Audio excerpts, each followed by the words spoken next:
last lecture I explained the concept data types. In that, first data type, that is an integer. Okay. Today we will work on data type float. So the role of data type is, because data type tell us or shows what kind of value variable stored into the memory. Okay, in integer, okay, integer stores integer like here int. Okay, int is indicate data type of variable id, so obviously id variable store integer kind of value. Okay, like 10, 50, okay, minus 10, minus 50, anything. Okay, but it stores whole numbers. Okay, it may be positive or it may be negative, like that. Okay, if you are interested or there is a need to work on a value, okay, that is floating point value or the fractional value, like okay 10.5 or 2.8, for such kinds of value, to handle such value there is another data type, that is a float, that is a float. So floating type is a data type. Okay, so when any variable is of type float, then that variable can hold real numbers like 2.34 or anything 34.6, 86.9, okay, or minus or plus value. Okay, so see here like the examples, like here this, see here 2.34 minus 9.382. okay, in such kind of value, okay, can handle a variable if that variable is of data type float. Means see here, okay, this is the example, float account balance. Okay, means the account balance is the variable and that variable can stores a value, or the data type float indicate that account balance is the variable whose data type or that variable can handle manipulate data of type float. बघा आपण float हा point बघतोय. Float हा एक data type आहे. Data type म्हणजे काय? Data म्हणजे माहिती, टाईप म्हणजे प्रकार, माहितीचा प्रकार. म्हणजे इथं जर पाहिलं आपण की या एक्झाम्पलमध्ये फ्लोट हा डेटा टाईप काय सांगतो, आपल्याला दर्शवतो की अकाउंट बॅलन्स नावाचं एक व्हेरिएबल आहे जे व्हॅल्यू स्टोअर करतं. तर ते व्हेरिएबल कुठल्या प्रकारच्या व्हॅल्यू स्टोअर करून ठेवू शकतं, की हे ठरवायचं काम, हे दर्शवायचं काम कोण करतं, हे सांगतो कोण? हा फ्लोट हा डेटा टाईप हे सांगतो. ओके, हे व्हेरिएबल आहे. जसं आपण रेग्युलर व्हेरिएबल डिक्लेअर करतो. इथं बघा एक्झाम्पल आपण जे हे पाहिलं होतं एक्झाम्पल, हे एक्झाम्पलवरती लक्षात द्या. इथे दिले बघा INT A B आणि सम असं आहे. तर A B सम हे तीन काय आहेत? व्हेरिएबल्स. कुठल्या टाईपचे आहेत? इंटिजर टाईपचे व्हेरिएबल्स आहेत. कुठल्या टाईपची व्हेरिएबल्स आहेत? इंटिजर टाईपची व्हेरिएबल्स आहेत, लक्षात ठेवा. ओके, साहजिकच ही व्हेरिएबल, की ही व्हेरिएबल कुठल्या टाईपचे आहेत? इंटिजर टाईपची व्हेरिएबल्स आहेत A B आणि सम. म्हणजे A B आणि सम हे इंटिजर टाईपचे, म्हणजे पूर्णांक व्हॅल्यू काय करू शकतात? स्टोअर करून ठेवू शकतात. ही परवानगी मिळते, लक्षात ठेवा, INT या ह्याच्यामुळं. तसं सेम ह्या INT ठिकाणी समजा तुम्ही फ्लोट टाकलात, फ्लोट A, B, सम, समजा हे एक्झाम्पल जे तुमचं आहे हे 2 नंबरचं ॲडिशन करतं. म्हणजे आत्तापर्यंत हे काय करायचं? 2 पूर्णांक 45 आणि 12 दिसतं बघा इथं, 45 आणि 12 हे पूर्णांक व्हॅल्यू होतं. जर समजा तुम्हाला व्हॅल्यू तुमच्या अशा आहेत काय, 45.8, ओके, आणि 12.3 असं काहीतरी आहे, म्हणजे पॉईंटच्या व्हॅल्यू आहेत. आणि त्या व्हॅल्यूची तुम्हाला बेरीज करायची असेल तर तुम्हाला इथं मात्र एक बाब करायला हवी. ह्या INTच्या ठिकाणी तुम्हाला फ्लोट असं लिहायला हवं, FLOAT, फ्लोट असं लिहायला हवं. फ्लोट A B आणि सम, तरच तुम्ही पॉईंटमधल्या व्हॅल्यूज देऊ शकता. पॉईंटमधल्या व्हॅल्यू ते घेतं, हाताळतं, त्याची बेरीज करून तुम्हाला देईल, लक्षात ठेवा. ओके, तर हा एक फ्लोट हा एक डेटा टाईप आहे जो बघा, okay, that work on a real number, means fraction as well as in decimal numbers that contains that kind of value. Okay, about their size, okay, how much memory it acquires, okay, जर तुमचं variable एखादं float टाईपचं आहे, जसं ह्याच एक्झाम्पलमध्ये बघा, समजा मी तर INTच्या ठिकाणी तुम्ही फ्लोट लिहिलात, फ्लोट a, b, सम असं लिहिलात, या ठिकाणी असं असेल काय, फ्लोट a, b आणि सम असं असेल, तर हे व्हेरिएबल आहे, हे व्हेरिएबल एखादी व्हॅल्यू स्टोअर करायला, समजा 2.5 व्हॅल्यू आहे, तर ही व्हॅल्यू स्टोअर करायला ह्या व्हेरिएबलची साईज किती असणार आहे, ती मेमरी किती घेतं, तर किती 4 बाईट्स घेतं, किती घेतं 4 बाईट्स, 1 2 3 4 बाईट्स घेतं, लक्षात, टोटल 4 बाईट्स ते घेतं. ओके, ॲक्च्युली मागच्याही तुम्हाला मी लेक्चरला बोललो होतो की ह्या व्हॅरी होतात 4 बाईट्स, काही ठिकाणी तुम्हाला 8 बाईट्स दिसतील ते घेतं. ओके, फ्लोट टाईपची व्हॅल्यू स्टोअर करायला, तर that is vary depend upon the software, हे सॉफ्टवेअरनुसार व्हॅरी होतं. पण आपण बेसिकली सध्या एक विचार करून तुम्हाला मी सांगतो की इंटिजर 2 बाईट्स घेतं, integer okay sizes of 2 types 2 bytes, okay float 4 bytes घेतं, लक्षात ठेवा. ओके, एक साधारणपणे मी धरून तुम्हाला मी सांगतो 4 बाईट्स घेतं. ओके, म्हणजे ही 2.5 ही व्हॅल्यू जी फ्लोट टाईपची आहे, ओके ही व्हॅल्यू स्टोअर करायला व्हेरिएबल समजा ए आहे, तर ह्या व्हेरिएबलला टोटल किती साईज लागते, 4 बाईट्स लागतात, हे लक्षात ठेवा. Okay, like that the next point that is a character. Next data type is a character. Okay, means if you are interested to work on a value that is character, character means any alphabet, okay, from A to Z as well as from capital A to capital Z, any alphabet in between this. Okay, any alphabet. Okay, जर तुम्हाला कुठल्याही प्रकारचा alphabet येऊन काही special symbol आहेत, लक्षात ठेवा, एक स्टार, ओके स्पेशल सिम्बॉल, असे स्पेशल सिम्बॉलसुद्धा कॅरेक्टर म्हणून काम करतात. ओके, तुम्हाला A to Z small capital यापैकी कुठलंही एक कॅरेक्टर, एक बोलतो मी, C समजा, X समजा, ओके Y समजा, असं कुठलंही एक कॅरेक्टर जर तुम्हाला स्टोअर करायचं असेल मेमरीमध्ये, ओके, तर त्यासाठी तुमचं व्हेरिएबलची डेटा टाईप काय लागते, कॅर लागते, लक्षात ठेवा, काय लागते, कॅर. इथं बघा, इथे दिले एक्झाम्पल आहे बघा, char test is equal to single कोटेशनच्या आतमध्ये, हे महत्त्वाचं आहे, सिंगल कोटेशनच्या आतमध्ये एच आहे, this single quotation, this called single कोटेशनच्या आतमध्ये एच आहे. तर टेस्ट नावाचं जे व्हेरिएबल आहे, इथं काय दिसतं तुम्हाला, टेस्ट हे व्हेरिएबल आहे, ह्याची डेटा टाईप काय आहे, कॅर आहे.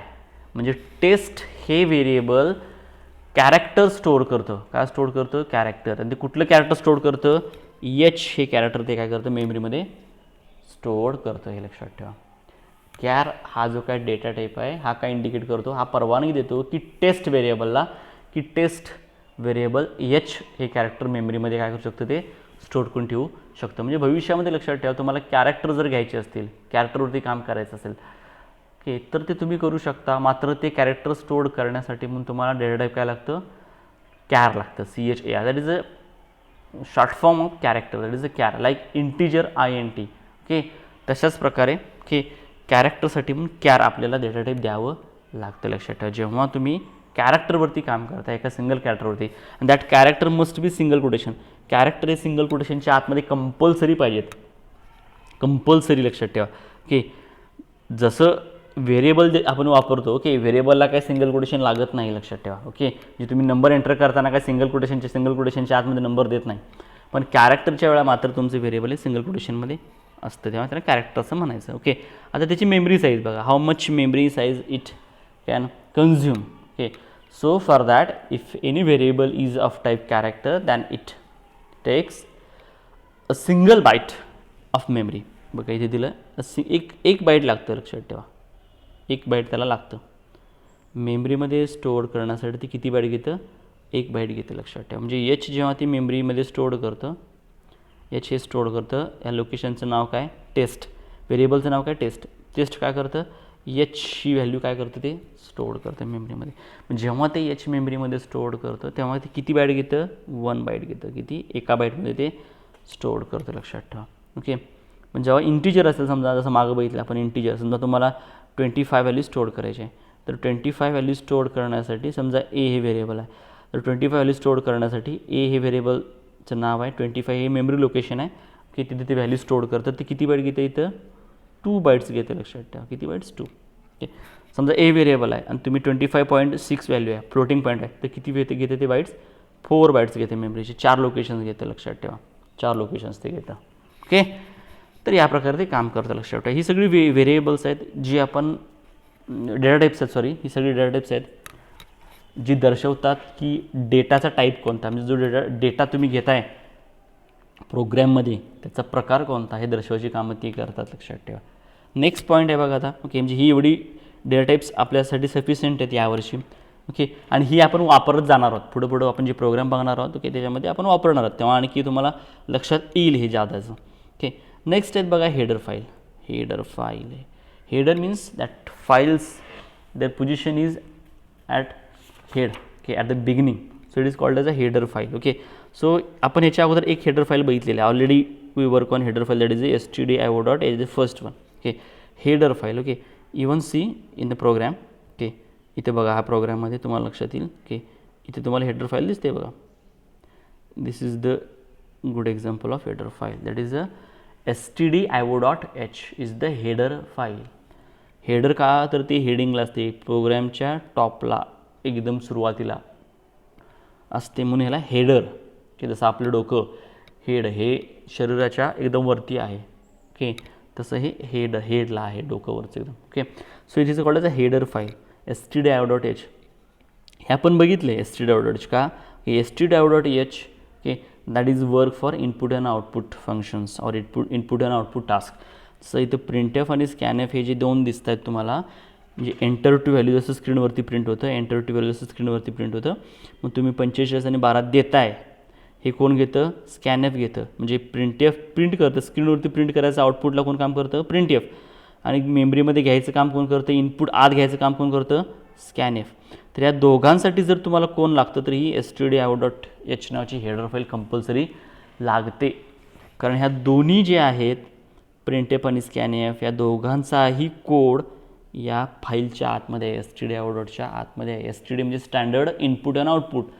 ही एक फाईल आहे आणि त्या फाईलच्या आतमध्ये कोड आहे, आणि कोड हा कशाचा आहे, प्रिंटएफ आणि स्कॅनएफचा आहे. Like that the next files are stdlib as per your नोट्समध्ये बघितलं तर नेक्स्ट हेडर फाईल कुठली आहे बघा, ही stdlib. std again stand for standard, lib for library, standard library file, की जी आपण हेडरला आपण ती देतो, इन्क्लूड करतो. जसं आता आपण stdio.h बघितलं तशा प्रकारे stdlib. So this stdlib that defines और that is useful for memory related functions, memory related management functions, memory allocations like malloc, calloc. Okay, memory, आता जसं तुम्हाला बोललो की काय, कम्प्युटरची जी मेमरी आहे, तुम्ही प्रोग्राम रन केल्यानंतर व्हेरिएबल जे असतात ती मेमरीमध्ये व्हॅल्यू स्टोअर करतात. इथे तुम्हाला वाटत सांगतो मी, बघा समजा कम्प्युटरची, ओके, डायग्रामसारखी काढून दाखवतो तुम्हाला. कम्प्युटरची समजा ही मेमरी आहे, सो गृहीत धरा कम्प्युटरची ही मेमरी आहे. ओके, तर ह्या मेमरीमध्ये अशी लोकेशन्स असतात, ह्या मेमरीमध्ये असे छोटे छोटे लोकेशन्स असतात, आणि प्रत्येक लोकेशन के व्हॅल्यू स्टोअर करतं. लोकेशन काय करतं, व्हॅल्यू स्टोअर करतं. तर जसं तुम्हाला मी बोललो काय, की समजा INT असेल आणि तुम्ही एखादी व्हॅल्यू दिलं आहे 25 दिले, तर समजा ह्या लोकेशनला ह्या लोकेशनच्या संदर्भात तुम्हाला मी जर मोठा डायग्राम कोण तुम्हाला सांगतो वाटलेस. समजा हे लोकेशन आहे, या लोकेशनच्या संदर्भात समजा तुम्ही 25 व्हॅल्यू ही स्टोअर्ड होते. ही 25 स्टोअर होताना कसं होणार आहे, व्हेरिएबलला काय तर नाव असतं. समजा ए हे व्हेरिएबलला नाव आहे, ए या व्हेरिएबलला 25 व्हॅल्यू काय होते, स्टोअर्ड होते. पण ह्या 24 स्टोअर्ड होताना ह्याला एक लोकेशन आहे, म्हणजे ह्या प्रत्येकाचं एक लोकेशन असतं, प्रत्येक ठिकाणचं लोकेशन ॲड्रेस असतो. तसं यासुद्धा असं काय ॲड्रेस असेल, समजा काहीतरी ॲड्रेस असेल, समजा की 2024 असं काहीतरी ॲड्रेस आहे, हे लोकेशनचा ॲड्रेस. ओके, बघा हा ॲड्रेस असतो, ही व्हॅल्यू आहे 25 ही व्हॅल्यू आहे. ओके, आणि ह्या जी काही लोकेशन हे जे व्हॅल्यू आहे, ओके, ह्याला नाव काय आहे, ए हे नाव आहे, 25 त्याची व्हॅल्यू झाली, आणि 2024 हा त्याचा ॲड्रेस झाला, लक्षात ठेवा. ओके, हा त्याचा ॲड्रेस झाला. ओके, तर या प्रकारे काय होतं, ती व्हॅल्यूज काय होतात, स्टोअर्ड होतात. मग अशा मेमरी लोकेशन, जसं आता बोलूया, ही जी काही मेमरी लोकेशन्स आहेत, लक्षात ठेवा, ही तुम्हाला डायग्राम मी दाखवले, ह्या डायग्राममध्ये जे लोकेशन्स आहेत, अशा मेमरीवरती जर तुम्हाला काम करायचं असेल त्याच्यासाठी म्हणून काही फंक्शन्स आहेत, मॅलॉक कॅलॉक नावाचे फंक्शन्स आहेत, जसे प्रिंटएफ आणि स्कॅनएफ फंक्शन्स आहेत. Like that there are some functions and that functions code is stored in to the stdlib. जसं प्रिंटएफ स्कॅनएफचा कोड कुठं स्टोअर्ड आहे, stdio.h ला, तसा malloc calloc memory allocation, malloc म्हणजे अलॉक असतं, मेमरी ॲलोकेशन, मेमरी कॅन्सल करण्यासाठी कॅलॉक म्हणून फंक्शन असतो, हे सगळे stdlib नावाच्या हेडर फाईलमध्ये स्टोर्ड असतात त्यांचा कोड. ओके, आता नेक्स्ट पॉईंट बघा. Next function next header file that is maths.h math. Okay, तर maths.h ही सुद्धा एक हेडर फाईल आहे. हॅश इन्क्लूड इथं आपल्याला लिहावं लागते ते लक्षात ठेवा. इथं जसं हे तुम्ही हॅश इन्क्लूड std.h केला तसं सेम हॅश इन्क्लूड लेस दॅन ग्रेटर दॅनच्या आतमध्ये maths.h इथं या ठिकाणी फक्त maths.h द्यायचं. ओके, हे द्यायचं का? What is the reason? Okay, in your program contains some functions that is square root, power, tan, cos, sine, logarithmic. Okay, जर तुमचा एखादा तुम्ही मॅथमॅटिकल रिलेटेड प्रोग्राम बनवला आहे, त्या प्रोग्राममध्ये तुम्ही असे फंक्शन वापरू शकता. कुठले?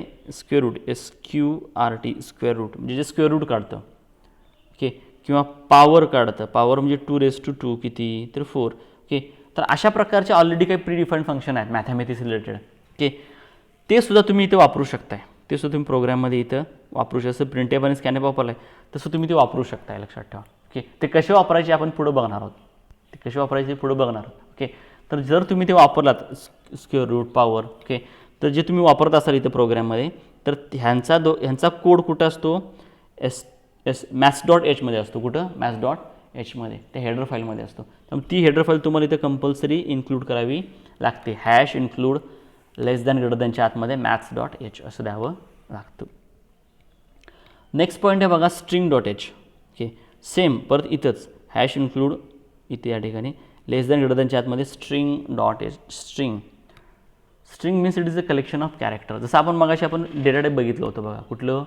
कॅर डेटा टाईप बघितलं, कॅर, जे एक सिंगल कॅरेक्टर स्टोअर करतो. पण समजा तुम्हाला एखाद्याचं नाव स्टोअर करायचं आहे, एखाद्याचं गाव स्टोअर करायचं आहे, गल्ली स्टोअर करायची आहे, लाईक चंदगड असं तुम्हाला स्टोअर करायचं आहे, CHANDGAD.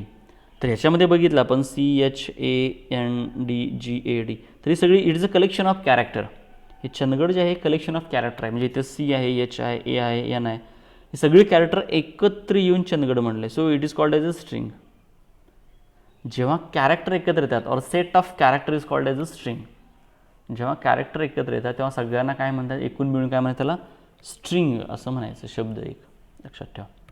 तर अशावरती तुम्हाला काहीतरी काम करायचं आहे, तर त्यासाठी पण काही प्रीडिफाईंड असे फंक्शन दिलेले आहेत. जसे प्रिंटएफ, स्कॅनएफ आहे तसे.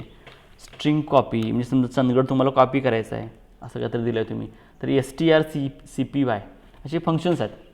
स्ट्रिंग कॉपी, स्ट्रिंग अप्पर करायचं आहे, चंदगड लोअरमध्ये आहे, हे तुम्हाला अप्पर केसमध्ये आणायचं आहे, कॅपिटल लेटर करायचं आहे, किंवा लोअरमध्ये करायचं आहे, किंवा ते रिव्हर्स करायचं आहे, D पासून मागं रिव्हर्स करायचं तुम्हाला.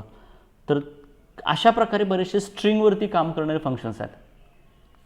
जर ते फंक्शन तुम्ही प्रोग्राममध्ये वापरत असाल, जर ते फंक्शन इथे प्रिंटएफ, स्कॅनएफ आहे, तसं ते जर तुम्ही इथे कुठं प्रोग्राममध्ये वापरत असाल, तर ते फंक्शन काम करण्यासाठी मग तुम्हाला हेडर फाईल इन्क्लूड करावी लागते. आणि ती कुठली असते? या ठिकाणी string.h ही तुम्हाला इन्क्लूड करायची असते. Rather than these, there are also several header files, but now we are discussing the header files that are required, okay, or we deal with only first year. आपण या पहिल्या वर्षामध्ये जेवढ्या आपण ज्याच्याशी काम करतोय तेवढ्याच गरजेच्या हेडर फाईल मी सांगतोय. ह्याच्यात सोडून सुद्धा भरपूर हेडर फाईल्स